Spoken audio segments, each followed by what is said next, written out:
Hi guys, welcome in. This is Bolt from the Blue Tarot. My name is Sam. I'm an intuitive reader. It's very cold where I am right now. It's February, so gather around the fire, warm your hands, and let's get into some tarot. So I am an intuitive reader. I really like the different art and bringing in really different kinds of decks, lots of oracle decks and stuff. But the first card, I don't usually draw them before the reading, but this one just kept popping out when I was shuffling, and I was insistently directed to pull this one and read it for you guys. So the part that I think is relevant to you, it says, focus on expressing who you truly are rather than who you have been in the past. Shine your light so brightly that others have no choice but to follow you. I am a radiant being shining love and light throughout the day. And this is Herkimer Diamond.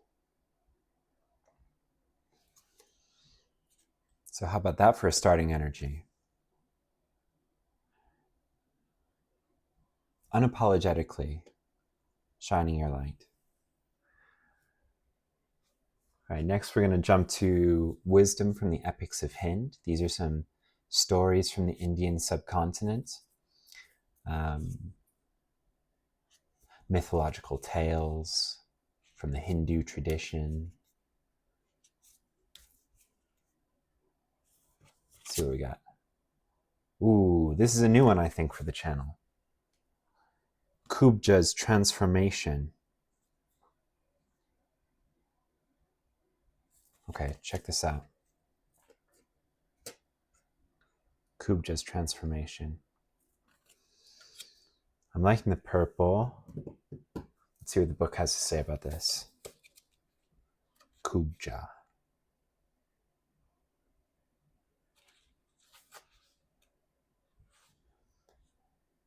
Kubja was a young woman who was hunchbacked.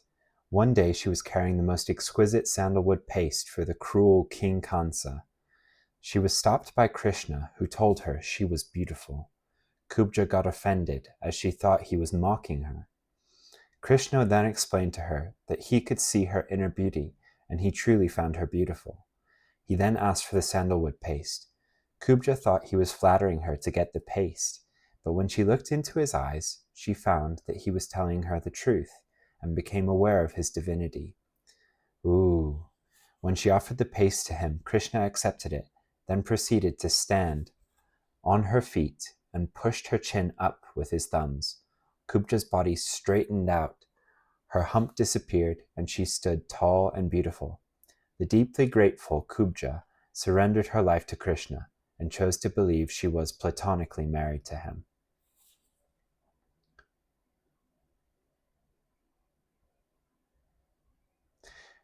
Do you believe people when they appreciate you?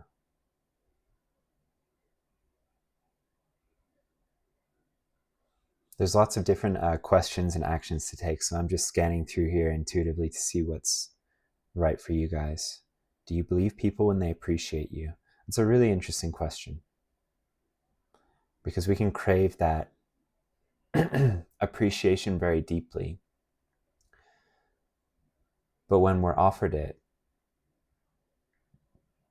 are we able to receive it? Do we believe that people mean it? Or do we just say, yeah, that's really nice. It's kind of you to say, but I know that actually I'm not, or whatever. Or do we even do that internally, subconsciously, you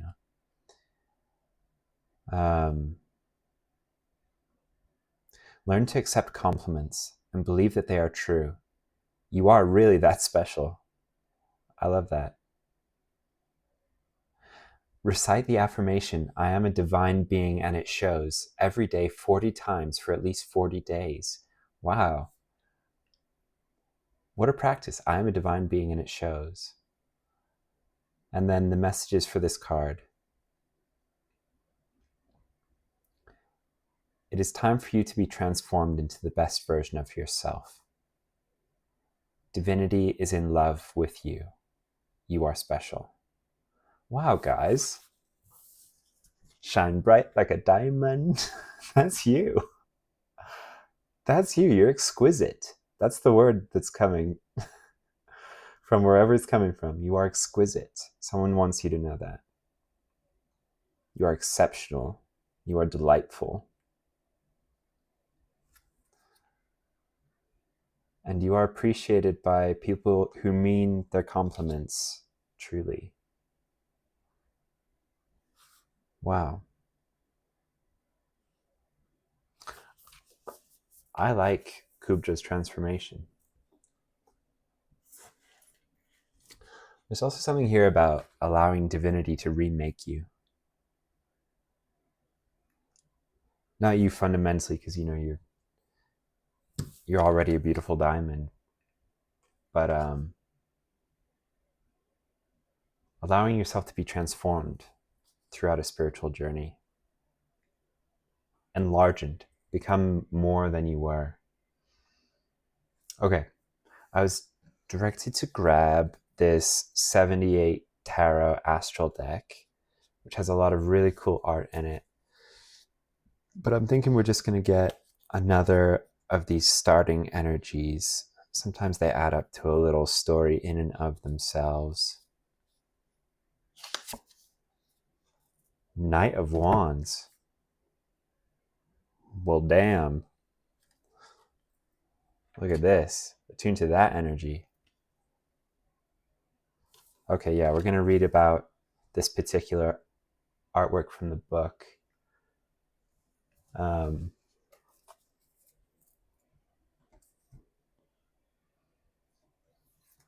getting a good feeling about this reading. Like, you know, when you're driving in the car and it's windy, but then you get behind like a big truck or something and you're in its slipstream all of a sudden. And all of a sudden, all of the turbulence, if you like, just kind of flattens out. That's what it feels like when I know that I'm in an intuitive groove. Like everything is going, like the day is going perfectly. I'm dancing beautifully with spirit. It just feels like I'm in the slipstream of something greater. And everything just kind of smooths out. Anywho, Knight of Wands. So I like this book because it breaks it down, and the first part is what the artist who actually created this artwork, what their intention was with it. And then after that, we have like the divinatory meaning from the author of the guide. So this artwork is by Jeremias Colmenares. I hope I'm saying that correctly. The Knight of Wands card tells us about a young adventurer, full of energy, vitality, and impetus, with a determined spirit. So I had an idea based on a space traveler, which has an armor with technological applications. Our knight mounts an alien dragon. The dragon represents the fire, the corresponding element of the wands. I decided to work on a color palette with very bright and warm tones, based also on the fire element. The dragon is crowned with an antler, as a reference of Aries, one of the zodiac signs related to this card. To reinforce the sci-fi theme in the illustration, I created a background full of planets, constellations, stars, etc. I'm very fortunate working on a card with which I identified with in many different aspects, especially in its positive vibes. Yeah, just from the little bit of reading I've done of this book, it seems like the artist maybe didn't get to fully choose. Like there was a process where, you know, there's 78 cards and everyone has to do one. So I'm sure maybe people didn't get their first choice, but he feels like he was lucky to have been dealt this card, which is a little bit of the feeling that I'm getting right now. I just feel lucky to be reading for you. It's like when you know you're in the right place at the right time. It's a special feeling. The card's Message by Trish Sullivan. When this card appears in a reading, it is a fiery torch, lighting a fire under you and telling you, in no uncertain terms, to change it up a bit. You're stuck in a bit of a rut, and this card appears to tempt you to try something new and daring, something that will infuse you with energy and help you get moving. Yes, you should think it through, but don't get bogged down in making too many plans. Instead, allow your conviction and passion to guide you. Just don't let confidence turn to arrogance, and make sure that your enthusiasm and desire don't turn into frustration and anger at the first hurdle. Rein in your temper. The Knight of Wands can represent a passionate, imaginative figure currently in your life or coming into it soon.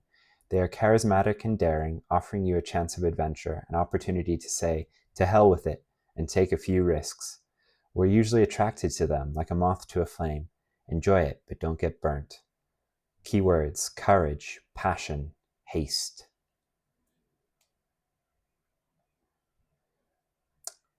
Yeah, there's these two sides to the sword.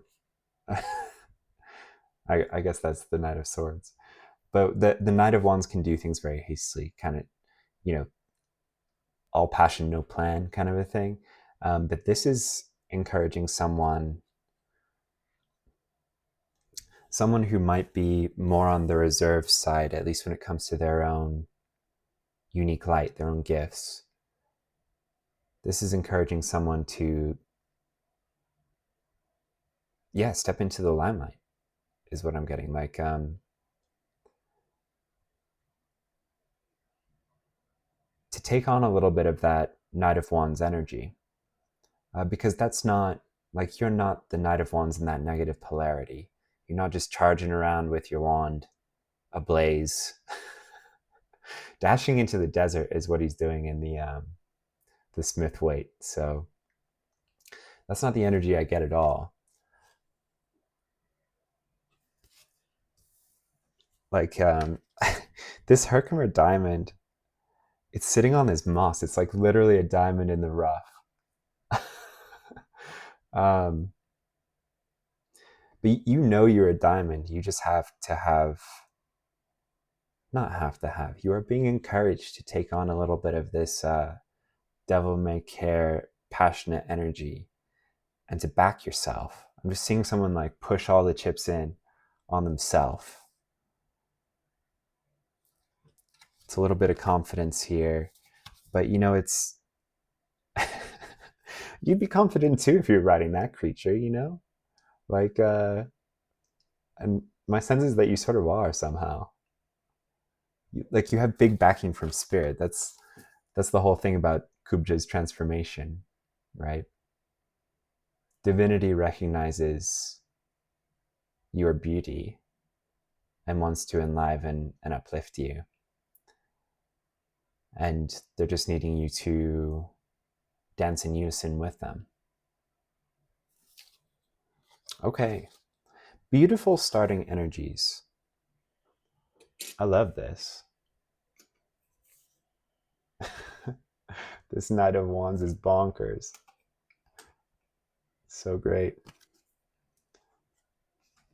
I'm just going to stack these energies. What a power stack there. Okay.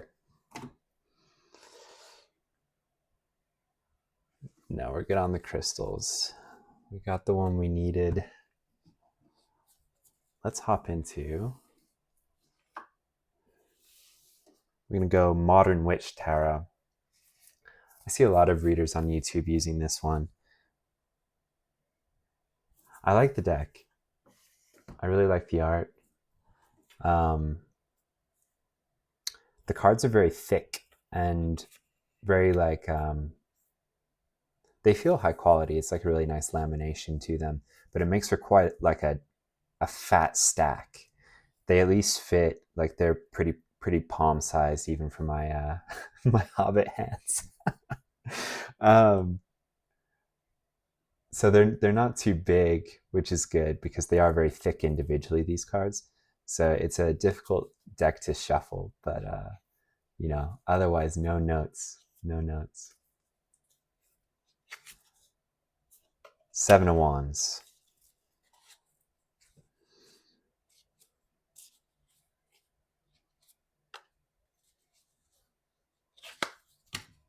The Emperor. Seven of Wands, the Emperor.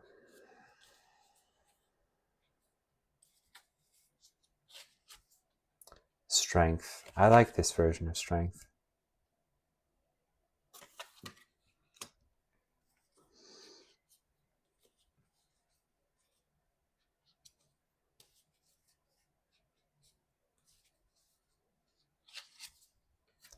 Ace of Wands.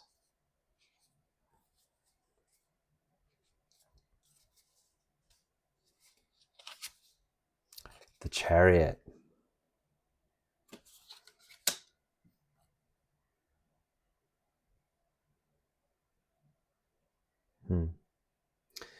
This card reminds me of someone I used to date.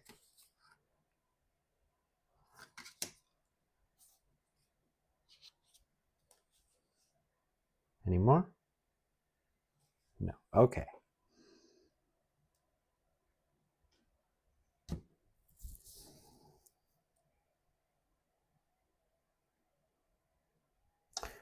We're going to do a simultaneous spread. That is what we're going to do. With this is the Hollow Woods. It is a Meliora storytelling game. But we use it for divination on this channel because, you know, we're rebels.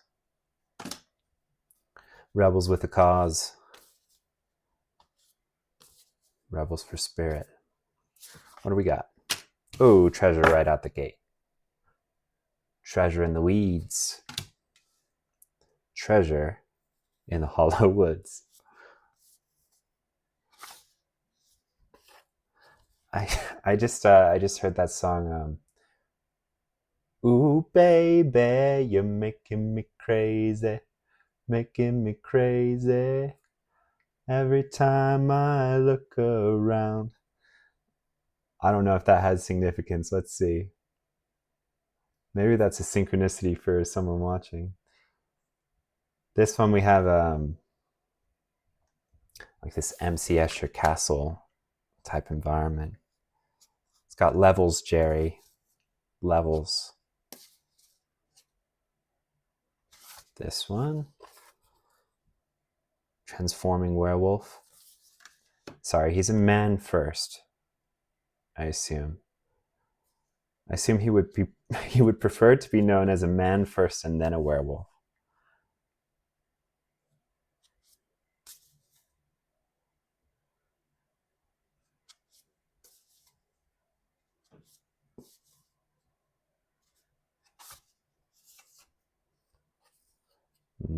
Little Red Riding Hood type character.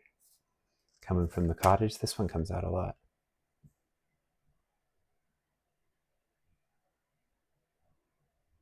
Okay, that's it.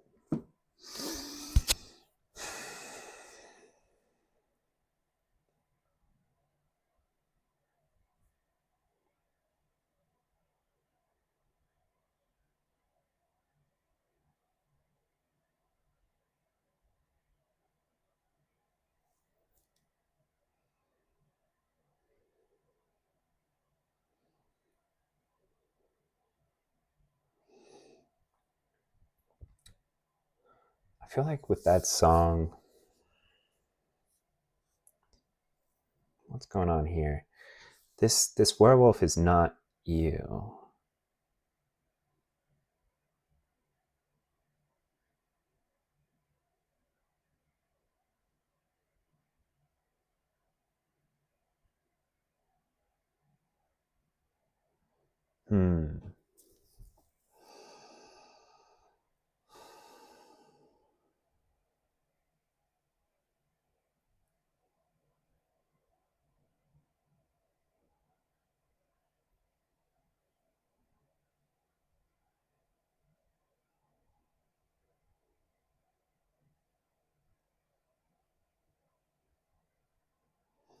So, for some reason with this Seven of Wands, I'm just getting that you're practicing something.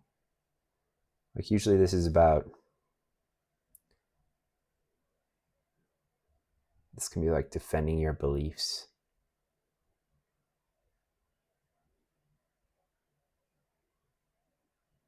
You're practicing some way of being.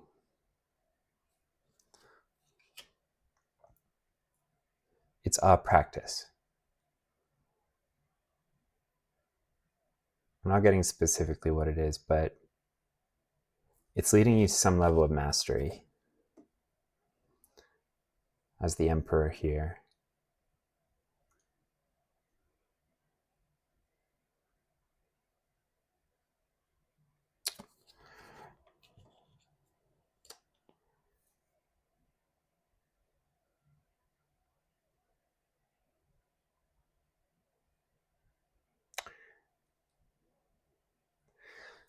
This feels kind of powerful. Yeah. So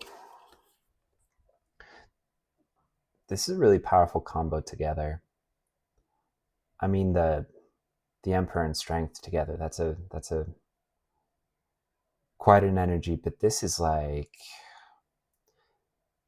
so the Lion in Strength, it's like our lower selves or our animalistic tendencies.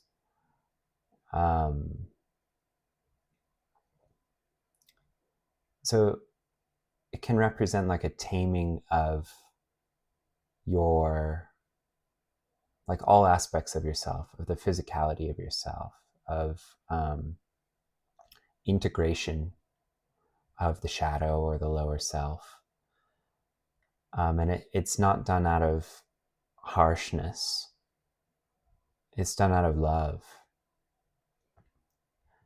Because that's how we get in, like, that's how we help to heal and integrate. That's how we get the shadow's buy-in. Right? Like the way it was explained to me, the woman loves the lion and the lion loves the woman, right?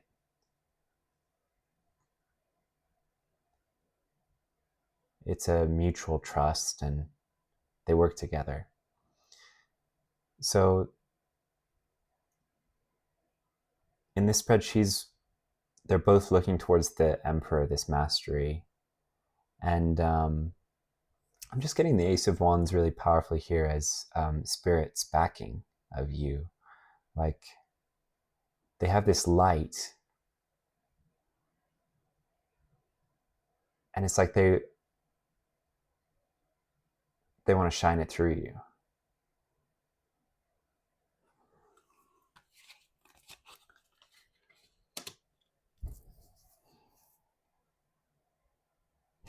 And they want to take you places, like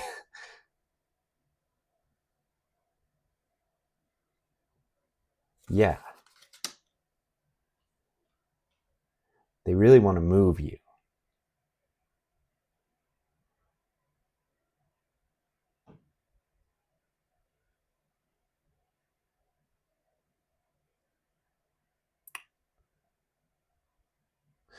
I'm getting the same light around the treasure as I am from around the wands here. It's like this ethereal glitter. It's spiritual treasure. It's the light from within. And it's hard won.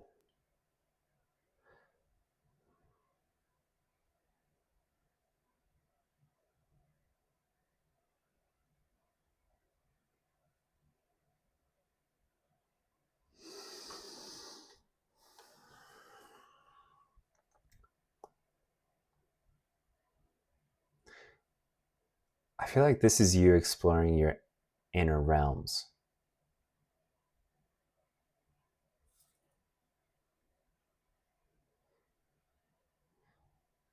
Real MC Escher feeling of like you come in here and you pop out up here and you're like, oh, I didn't know those things connected. And then you walk off here and somehow you're back where you started and you're like, oh, so it's all just a merry-go-round, like it all connects.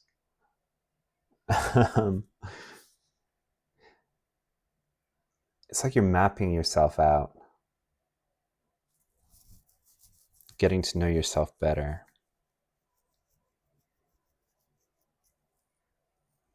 finding out where the treasure is hidden or how to access it.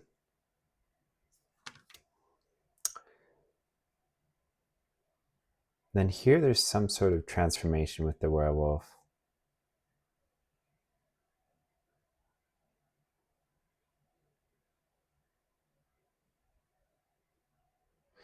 You know, like it's the light of the moon that turns the man into the werewolf. And it's like when you turn towards this light of spirit, it transforms you.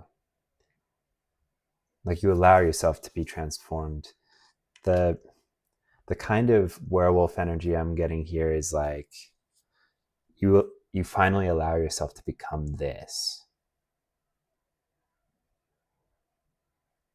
A lot of us with,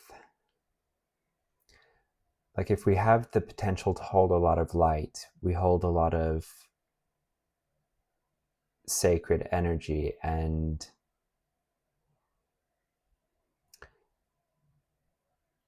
not all of it looks like people imagine.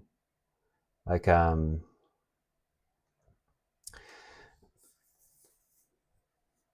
this dragon energy is very prominent here for you.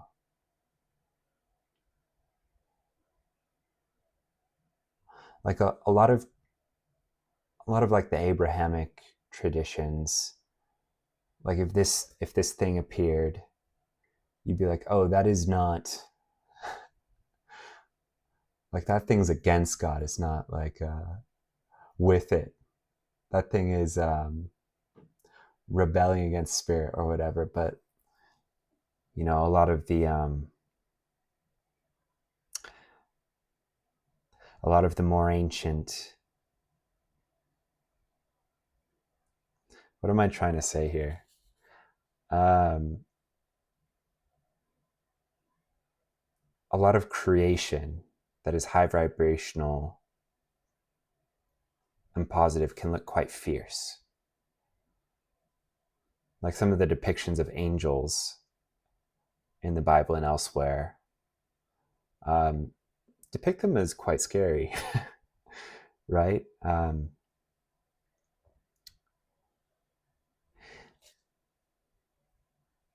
There's something about you like expanding to hold some sort of truly epic energy.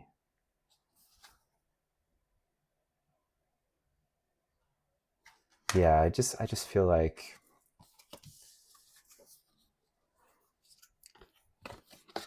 getting better at holding this so it's left to right for you guys.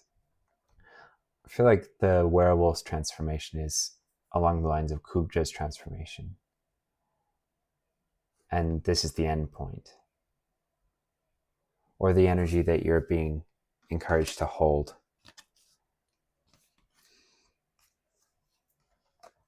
But this is very different than just like, you know, being a manifestation girly and staying a high vibe. Like this is like spiritual power. I'm just getting so many confirmations for all of this. You're a big deal, or you have the potential to be. But you know, like this reluctance to step into this kind of power is understandable. Like you might even be afraid of this, and that's understandable. That's an intimidating amount of power. You might be used to sort of folding up your wings,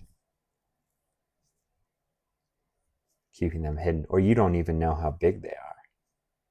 That's the thing. You don't know. Ooh, you don't know your spiritual rank or potential. There's like this this is a special lifetime for you. You have the potential to climb like higher than you've been before, to hold more energy than you ever have. Spirit has this light they want to invest in you.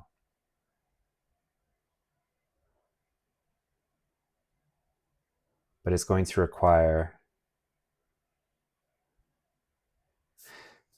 a transformation, yes, and stepping out of your comfort zone.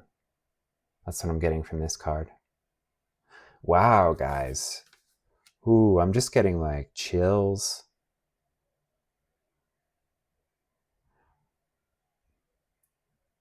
This is pure potential, but on like a big scale.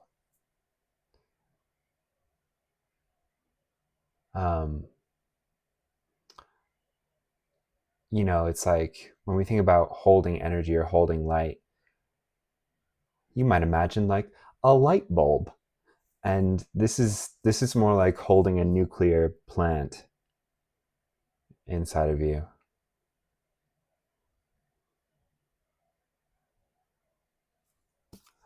Wow, what advice. So if you're new to my readings, I created this deck of story. I just call it a storybook deck. I don't know why, but it's a bunch of different scenarios from different stories, TV, movies, books, mythology, whatever I was guided to create a card about, with mostly spiritual lessons. Or really, I created this because sometimes you're just in a spot where you're like, I want some concrete advice about what I can do today, or in general about XYZ. So that's what this deck is for. And I like to end readings with a little bit of advice. But no, there's going to be something useful for you in here.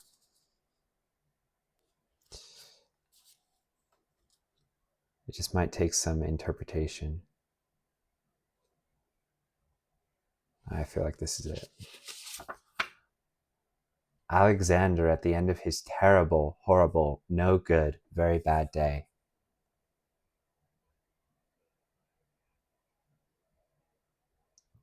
Okay. So there can be a few interpretations of this, but what I am actually getting is that, and I'm going to soften my tone for this. Maybe nothing has gone to plan today. And I'm really sorry about that. You might have had a crummy day. Or just recently, things have been kind of crummy. And let me just validate that. Like, little things can add up. And if it's a bunch of little things, it can start to feel like, you know, what the hell is this? What's going on? So whoever I'm talking to, you need to go to bed. You need to hit the reset button. Because whatever you would try to do right now, like the productive effort has been expended today. And I mean productive in a spiritual sense, right? Like you're tapped out for today, and that's okay. Don't worry, because I'm just hearing like, you know, things are gonna get easier. Ooh, child, gonna get brighter. So tomorrow is going to be better. If you are not familiar with the Kybalion or the 7 Hermetic Principles, this card is a reminder of principle number 5. And principle number 5 is the principle of rhythm. So imagine like a pendulum swinging back and forth energetically. There's an ebb and a flow to life, and it is energy. It is energy. And sometimes you can do everything right and still have a day of just like lousy energy.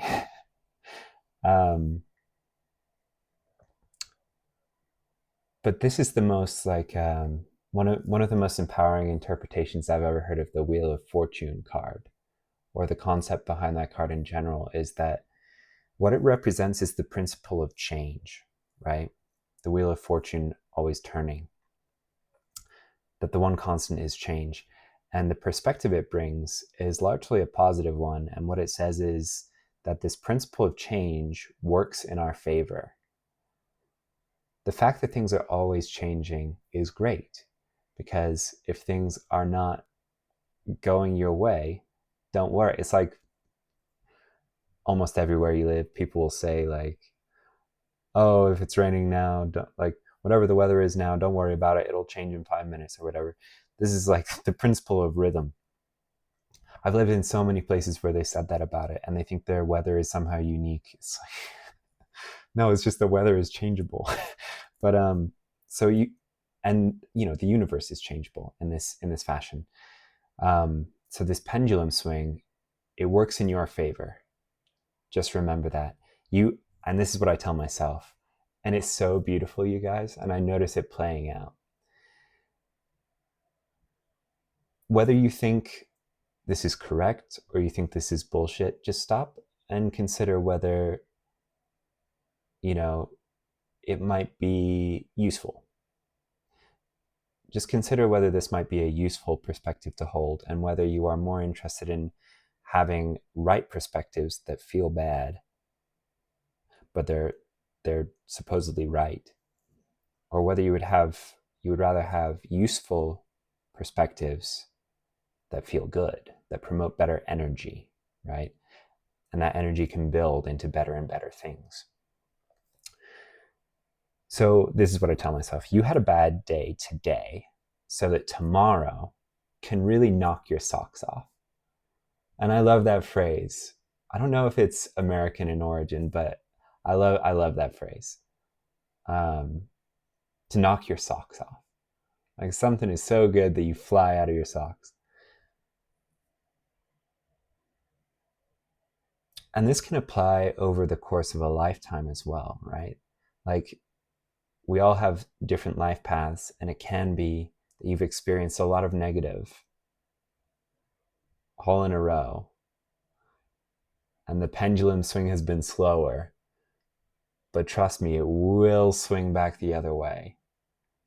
And you will experience, you know, what we would label as positive to the same degree as what you have experienced that you would label as negative.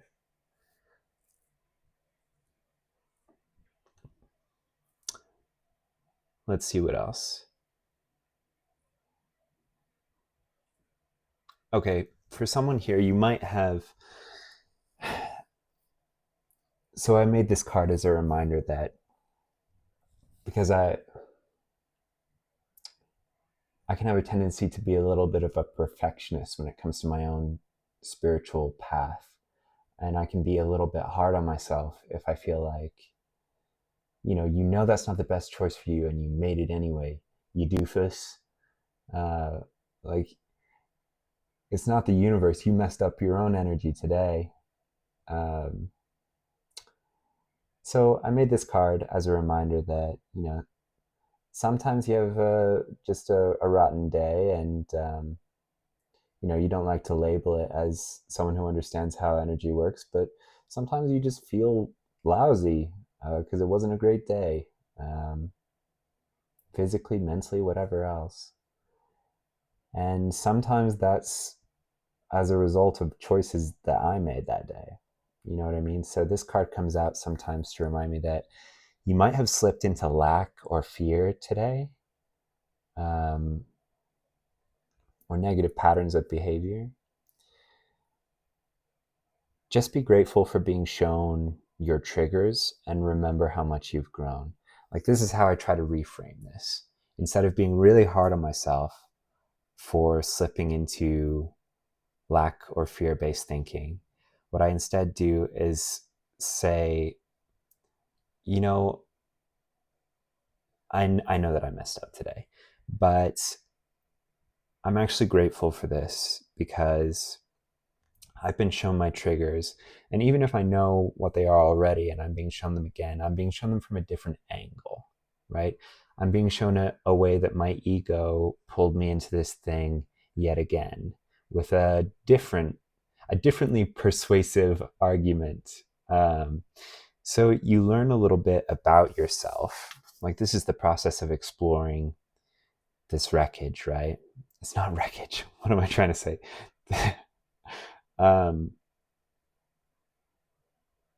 Exploring this adventurous terrain inside of yourself. That's a great way to reframe it, right? That you learn something new about yourself today and about energy. And that's growth. What are you expecting to do? You think you can hold this energy after one day? No, this is processual. And it's not the expectation of your guides, your spirit team, your highest self, that you're able to just like flip a switch and be able to hold the energy of, the spiritual energy of a nuclear power plant.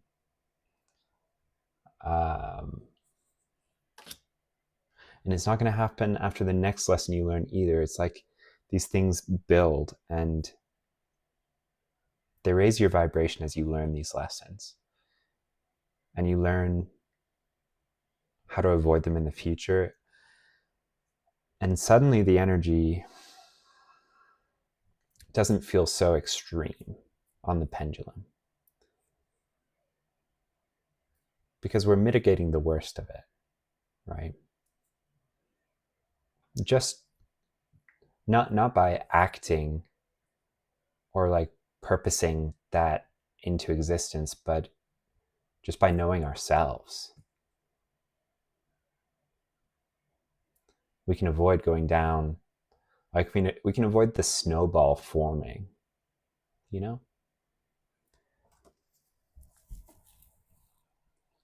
So go easy on yourself. You're doing great. This doesn't like, you don't get offered this unless you have extraordinary potential. Unless you're already doing one or two things right, okay? So you, who I sense is also hard on yourself, take it easy. You're doing great. Any other advice?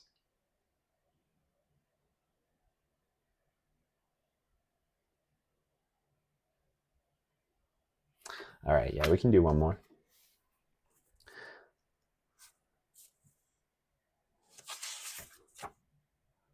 Timon and Pumbaa in the jungle.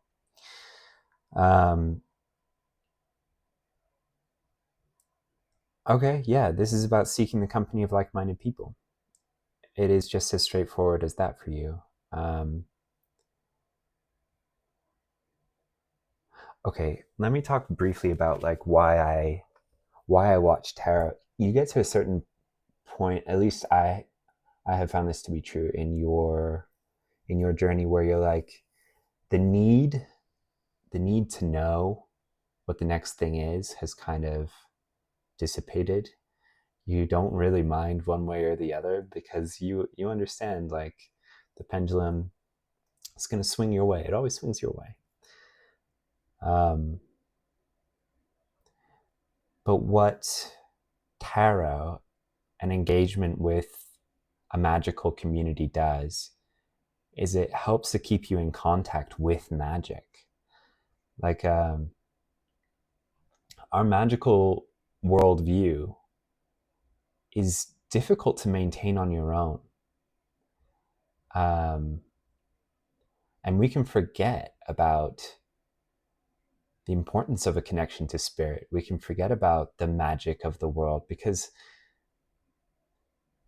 all of the other programming we've received over the course of a lifetime, all of the other messaging we get on a daily basis, every miserable person we see walking around any city street, like, they're all telling you in subtle and overt ways that magic is not real, and that the world is a difficult and dull and dreary place. And that's not true. That's not true. It's a magical, wonderful place. And we are these infinitely powerful creator beings. So what tarot, like, what watching collective tarot readings does for me on YouTube is it keeps me in contact with my people. It keeps me in contact with a worldview that is uplifting rather than,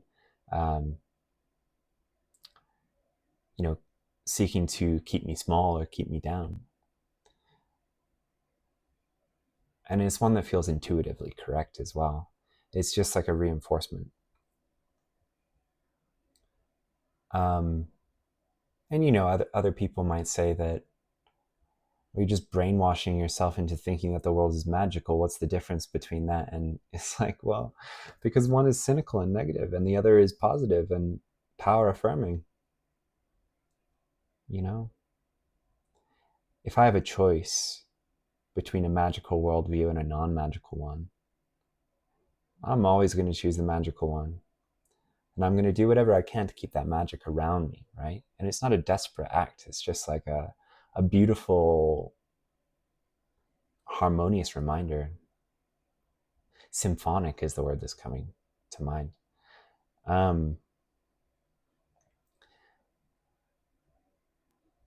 Seeking the company of like-minded people, magically minded people, this will help encourage you on your path as you are being set up to encourage others.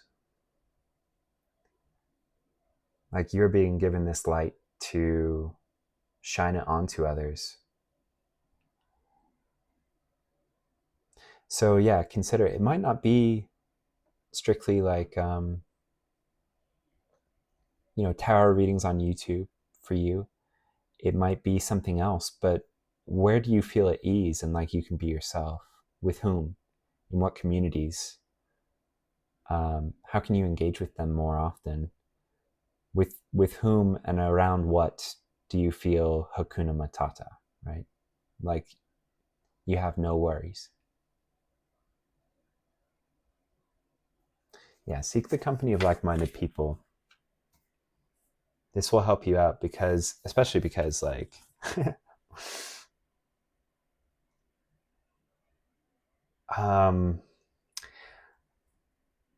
manifestation resources on YouTube and other places are great.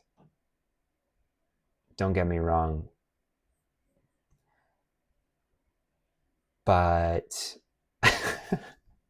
they can't help you with this. Only God can help you with this. You know what I mean? Like, only other people that are going through something like who are very highly spiritually ranked, who hold energy similar to yours, only they will be able to even relate or be able to help you with this. So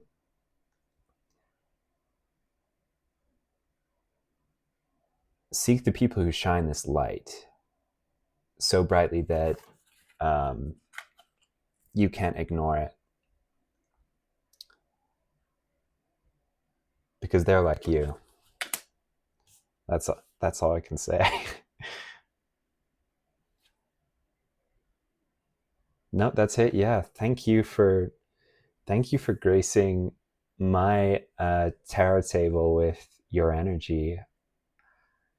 I can't wait for the world to see this transformation, for you to shine your light. When you're given this light and you shine it, you can't help but make a difference. I just want you to know that whatever it is for you, and maybe you don't know right now what your your grand purpose is, and that's okay.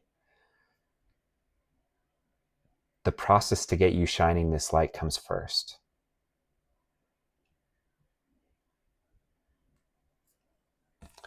And it is a process. Yeah, thank you again for joining me. Take care, you guys. I love and appreciate you. Thanks for tuning in.